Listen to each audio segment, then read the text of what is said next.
Sir, വരുന്ന നിയമസഭാ തെരഞ്ഞെടുപ്പിൽ ബി.ജെ.പിയിലെ ചില വമ്പന്മാരെ നിർത്തുന്നു എന്നുള്ള വിവരങ്ങളൊക്കെ പുറത്തു വന്നുകൊണ്ടിരിക്കുകയാണ്. അപ്പോൾ ആരൊക്കെയായിരിക്കും ഈ വമ്പന്മാർ? ആരൊക്കെ എവിടെയൊക്കെയായിരിക്കും നിൽക്കുന്നത്? അല്ല, വമ്പന്മാരെ ഇറക്കി വമ്പന്മാരുടെ ഒരു പോരാട്ടമായിരിക്കും കാണാൻ പോകുന്നത്. കാരണം ബി.ജെ.പി അതിനുള്ള ഒരുക്കങ്ങളൊക്കെ പൂർത്തീകരിച്ചിരിക്കുകയാണ്. താഴെ തട്ട് മുതൽ. സമീപ സമയത്തൊക്കെ ചിലർ നിലമ്പൂരിലെ ഫലം കണ്ടിട്ട് പിന്നെ കേരളത്തിൽ ബി.ജെ.പി ഗുണം പിടിക്കാൻ പോകുന്നില്ല എന്നൊക്കെ പറയുന്നുണ്ട്. നിലമ്പൂരിൽ അവിടെ ബി.ജെ.പിക്ക് സാധ്യതയുള്ള ഇടമല്ല. അതുകൊണ്ടാണ് രാജീവ് ചന്ദ്രശേഖർ പറഞ്ഞ അവിടെ സ്ഥാനാർത്ഥിയെ നിർത്തണ്ട. പിന്നെ ചിലരൊക്കെ ഉണ്ട് അവിടെ സ്ഥാനാർത്ഥിയെ നിർത്തിയിട്ട് അതിൻ്റെ പേരിൽ കുറേ വാരിത്തിന്നാനും വെട്ടിത്തിന്നാനും ഒക്കെ ഉള്ളവർ കാണും. അപ്പോൾ അങ്ങനെയുള്ളവരെ പിന്നെ അകറ്റി നിർത്തുക എന്നുള്ളതാണ്. അപ്പോൾ എന്തായാലും ഈ വളരെ തന്ത്രപൂർവ്വം തന്നെ രാജീവ് ചന്ദ്രശേഖർ മുമ്പോട്ട് പോവുകയാണ്. ഈ താഴെ തട്ടിൽ ഉള്ള പ്രവർത്തനം, വികസിത കേരളം, അതിനോടൊപ്പം തന്നെ പ്രധാനമന്ത്രിയുടെ പല പദ്ധതികളും സാധാരണ ജനങ്ങളിലേക്ക് എത്തിച്ചുകൊണ്ട് കൂടുതലായിട്ട് പാർട്ടി ഒരു ജനകീയ സ്വഭാവം കൈവരിക്കുന്നു. അതിനോടൊപ്പം തന്നെ പാർട്ടി കേന്ദ്രങ്ങൾ സേവാ കേന്ദ്രങ്ങളായി മാറുകയും ചെയ്യുന്നു. ഇപ്പോൾ ഈ ഒരു വലിയ സാധ്യതാ പട്ടികയാണ് പുറത്ത് വന്നിരിക്കുന്നത്. വമ്പൻ പ്രധാനപ്പെട്ട, നമുക്കറിയാം 24 ലോക്സഭാ തെരഞ്ഞെടുപ്പിൽ 11 നിയമസഭാ മണ്ഡലങ്ങളിൽ ബി.ജെ.പിക്ക് മുൻതൂക്കമുണ്ട്. രണ്ടാം സ്ഥാനത്ത് 9 നിയമസഭാ മണ്ഡലങ്ങൾ. പിന്നെയും ഒരു 10 ഇടങ്ങളിൽ മൂന്നാം സ്ഥാനത്ത് നിൽക്കുന്നത് ഒരു 2000, 5000 വോട്ടിന് മാത്രമാണ്. അവിടെയും ഒരു അധ്വാനം, വിഭാഗീയതയൊക്കെ ഉണ്ടെങ്കിൽ അതൊക്കെ മാറ്റി നിർത്തിയിട്ടുള്ള ഒരു പ്രയത്നമാണെന്നുണ്ടെങ്കിൽ ബി.ജെ.പി ഒരു വലിയ കയറ്റം തന്നെ ഉണ്ടാക്കും. ഒന്നുമല്ലെങ്കിൽ ഇപ്പം കേന്ദ്രം ഭരിക്കുന്ന പാർട്ടി ബി.ജെ.പിക്ക് 2 സീറ്റിൽ നിന്ന് തുടങ്ങിയതാണ്. അവരിന്ന് എവിടെ നിൽക്കുന്നു?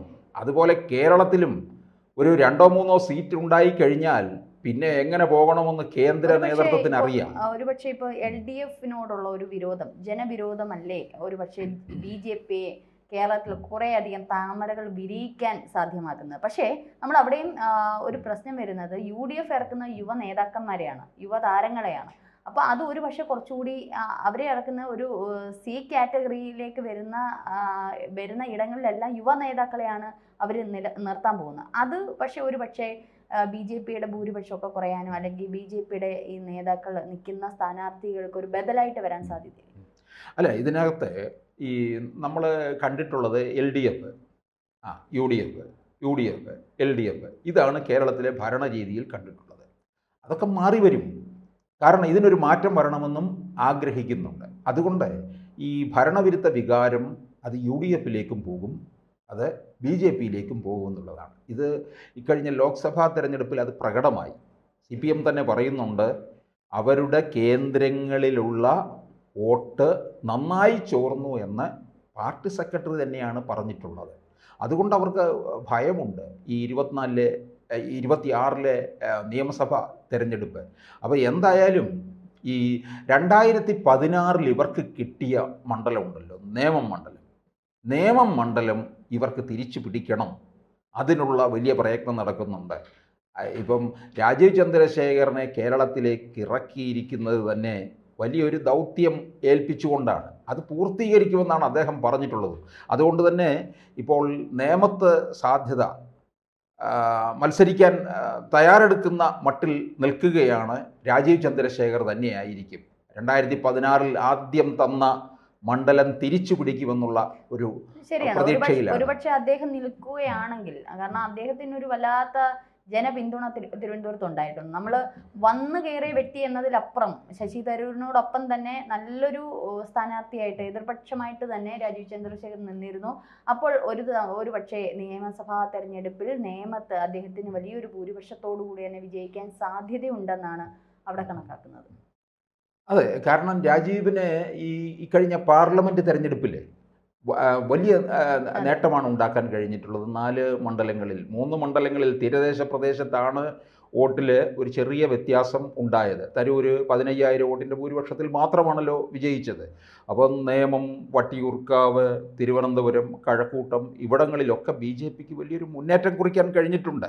കഴക്കൂട്ടത്ത് വി മുരളീധരനെ ഇറക്കുമെന്നാണ് അറിയുന്നത്. മുരളീധരൻ ഇതിനു മുമ്പ് 2024 ലോക്സഭാ തെരഞ്ഞെടുപ്പിൽ പിന്നെ ആറ്റിങ്ങൽ മണ്ഡലത്തിൽ മത്സരിച്ചതാണ്. 2021 നിയമസഭാ തെരഞ്ഞെടുപ്പിൽ കഴക്കൂട്ടത്ത് ശോഭാ സുരേന്ദ്രനും മത്സരിച്ചു. ശോഭാ സുരേന്ദ്രൻ മത്സരിക്കുന്ന ഇടം ഇളക്കി മറിക്കുകയാണ് യഥാർത്ഥത്തിൽ ചെയ്യുന്നത്. പിന്നെ ആറന്മുള മണ്ഡലത്തിൽ ഇപ്പോഴത്തെ നമ്മുടെ ആരോഗ്യമന്ത്രി വീണയാണ് അവിടുത്തെ സിറ്റിംഗ് MLA. അവിടെ കുമ്മനം രാജശേഖരനെ നിർത്താനുള്ള ഒരു ആലോചന പാർട്ടിയിൽ ശക്തമായിട്ട് നിൽക്കുന്നുണ്ട്. കുമ്മനം രാജശേഖരൻ അവിടെ ആറന്മുള വിമാനത്താവള വിരുദ്ധ സമിതിയിൽ നിന്നുകൊണ്ടുള്ള വലിയ പ്രവർത്തനമൊക്കെ നടത്തി. ആ സെൻട്രൽ ട്രാവൻകൂറിൽ അദ്ദേഹത്തിന് വലിയ ഒരു സ്വാധീനവുമുണ്ട്. കുമ്മനത്തെപ്പോലുള്ള ഒരാൾ നിയമസഭയിൽ എത്തണമെന്ന് തന്നെയാണ് പാർട്ടി ആഗ്രഹിക്കുന്നതും. പിന്നെ കാട്ടാക്കട, തിരുവനന്തപുരം ജില്ലയിലെ മലയോര മേഖലയാണ് കാട്ടാക്കട. അത് ആറ്റിങ്ങൽ പാർലമെൻറ്റ് മണ്ഡലത്തിലാണ് വരുന്നത്. കാട്ടാക്കടയിലെ പിന്നെ മുരളീധരന് 1ാം സ്ഥാനത്തെത്തിയതാണ് ഇക്കഴിഞ്ഞ ലോക്സഭാ തിരഞ്ഞെടുപ്പിൽ 47,834 വോട്ട്. ഇപ്പോൾ അവിടെ കാട്ടാക്കടയിൽ കൃഷ്ണദാസിനെ തന്നെ പാർട്ടി മത്സരിപ്പിക്കും. അതുപോലെ കായംകുളമൊക്കെ ഉറ്റുനോക്കുന്ന മണ്ഡലങ്ങളിലാണ്. കായംകുളത്ത് ഒരു തീപ്പൊരി ആയിരിക്കും BJPയിൽ നിന്ന് അങ്ങോട്ട് ഇറങ്ങാൻ പോകുന്നത്. പെൺപുലി തന്നെയായിരിക്കും. ശോഭാ സുരേന്ദ്രനായിരിക്കും. ശോഭാ സുരേന്ദ്രൻ ലോക്സഭാ തിരഞ്ഞെടുപ്പിൽ ആലപ്പുഴ മണ്ഡലത്തിൽ ഇളക്കി മറിച്ചതാണ്. ആലപ്പുഴ പാർലമെൻറ്റ് മണ്ഡലത്തിൽ വരുന്നതാണ് കായംകുളം.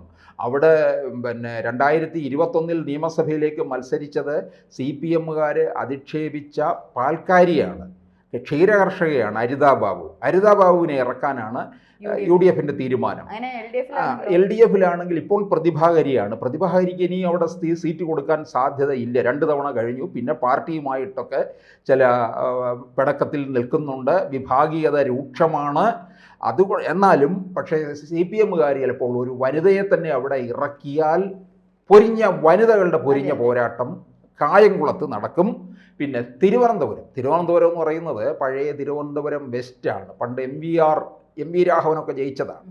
ഇക്കുറി UDFിൽ നിന്ന് CMB നോട്ടം ഇട്ടിട്ടുണ്ടെന്നാണ് അറിയുന്നത്. അത് CP ജോൺ തന്നെയായിരിക്കും. ചിലപ്പോൾ കോൺഗ്രസിലെ ശബരിനാഥിൻ്റെ പേരും പറഞ്ഞു കേൾക്കുന്നുണ്ട്. പക്ഷേ തിരുവനന്തപുരത്ത് BJPയുടെ സ്ഥാനാർത്ഥിയായിട്ട് കരമന ജയനെയാണ് പറയുന്നത്. BJPയുടെ ജില്ലാ പ്രസിഡന്റ് കൂടിയാണ് അദ്ദേഹം. ഈ മണ്ഡലത്തിൽ വളരെ സുപരിചിതനായിട്ടുള്ള വ്യക്തിയാണ്. അതുകൊണ്ട് വോട്ട് നന്നായി സമാഹരിക്കാൻ കഴിയും, വിജയത്തിലെത്തിക്കാൻ കഴിയുമെന്നാണ് പാർട്ടി കരുതുന്നത്. അപ്പോൾ കരമന ജയനെ ഇറക്കി തിരുവനന്തപുരം പിടിക്കുക എന്നുള്ളതാണ്. അതുപോലെ തന്നെ വട്ടിയൂർക്കാവ് തിരുവനന്തപുരം നഗരത്തിനോട് ചേർന്ന് നിൽക്കുന്ന മണ്ഡലമാണ്. നഗരഹൃദയമാണ് വട്ടിയൂർക്കാവ്. വട്ടിയൂർക്കാവിൽ വളരെ പ്രസിദ്ധമായത് നമ്മുടെ കരുണാകരൻ്റെ മകൻ മുരളീധരൻ മത്സരിച്ചു. കരുണാകരൻ്റെ മകൻ മുരളീധരൻ ഇനിയും അവിടെ തന്നെ വരണമെന്നാണ്. വട്ടിയൂർക്കാവിൽ നിന്നാണ് വടകരയ്ക്ക് വണ്ടി കയറി പോയത്. പിന്നെ അങ്ങോട്ടും ഇങ്ങോട്ടും ഒക്കെ കൊണ്ടുപോയില്ലേ, നേമത്ത് കൊണ്ടുപോയി, പിന്നെയും വടകര കൊണ്ടുവന്നു, പിന്നെയും തൃശ്ശൂർ കൊണ്ടുവന്ന് തോപ്പിച്ച് അങ്ങനെ ഇരുത്തിയിരിക്കുകയാണ്. മുരളീധരൻ പറയുന്നത് എനിക്ക് വട്ടിയൂർക്കാവ് തന്നെ മതി. പക്ഷേ വട്ടിയൂർക്കാവിൽ BJP ഇറക്കാൻ പോകുന്നത് പിന്നെ നമ്മുടെ നടൻ കൃഷ്ണകുമാറാണ്. നടൻ മാത്രമല്ല, അദ്ദേഹം BJPയുടെ നേതാവ് കൂടിയാണ്. 2021 തിരുവനന്തപുരം മണ്ഡലത്തിൽ മത്സരിച്ചു വലിയ പോരാട്ടമായിരുന്നു ആന്റണി രാജുവും VS ശിവകുമാറുമായിട്ട് നടത്തിയിരുന്നത്. പിന്നെ ആന്റണി രാജു വിജയിച്ച മണ്ഡലമാണ് ജനാധിപത്യ കേരള കോൺഗ്രസ്. ഇനി അത് പോയി. ആന്റണി രാജുവിനെ CPM അങ്ങ് വിഴുങ്ങും. ആ സീറ്റ് അങ്ങ് CPM എടുക്കുകയും ചെയ്യും എന്നുള്ളതാണ്. പക്ഷേ അവിടെ ശക്തമായ മത്സരമായിരിക്കും പിന്നെ ഉണ്ടാവുക. ഈ തിരുവനന്തപുരം മണ്ഡലത്തിലെ വട്ടിയൂർക്കാവിലും ശക്തമായ മത്സരത്തിലേക്ക് പോകും. പക്ഷേ ഈ തൃശ്ശൂരിൽ നമ്മൾ സുരേഷ് ഗോപിക്ക് കണ്ട ഒരു ഫേസ് ഉണ്ടല്ലോ, ആ ഫേസ് പോലെ ആയിരിക്കും വട്ടിയൂർക്കാവിൽ ഈ കൃഷ്ണകുമാറിനെ കാണാൻ പോകുന്നത്. കാരണം കൃഷ്ണകുമാർ അത്രത്തോളം ജനകീയനാണ്, ജനങ്ങളുമായിട്ട് വളരെയധികം ഇഴുകിച്ചേർന്ന് നിൽക്കുന്ന, അല്ലാതെ സാധാരണ ഒരു സിനിമാക്കാരൻ്റെ താരപരിവേഷമോ ഒന്നുമില്ല, ദന്തഗോപുരത്തിലോ ഒന്നുമല്ല അദ്ദേഹം നിൽക്കുന്നത്. അതുകൊണ്ട് വളരെ ജനപ്രീതിയാണ്. പിന്നെ മലയോര മേഖലയായ നെടുമങ്ങാട് പിന്നെ ഇപ്പോൾ പാർട്ടിയിൽ നിന്ന് അറിഞ്ഞിരിക്കുന്നത് VV രാജേഷിനെ ഇറക്കി മണ്ഡലം എങ്ങനെയെങ്കിലും നേടിയെടുക്കണമെന്ന്. അതിനോടൊപ്പം മറ്റു ചില പേരുകളും ഒക്കെ പറയുന്നുണ്ട്. കാരണം നെടുമങ്ങാടിന് വേണ്ടി ഒരു മത്സരം തന്നെ നടക്കുന്നുമുണ്ട്. മുരളീധരന് അതായത് ആറ്റിങ്ങൽ പാർലമെൻറ്റ് മണ്ഡലത്തിലാണ് വരുന്നത് നെടുമങ്ങാട്. അവിടെ 45,180 വോട്ട് ഇക്കഴിഞ്ഞ ലോക്സഭാ തെരഞ്ഞെടുപ്പിൽ നേടുകയുണ്ടായി.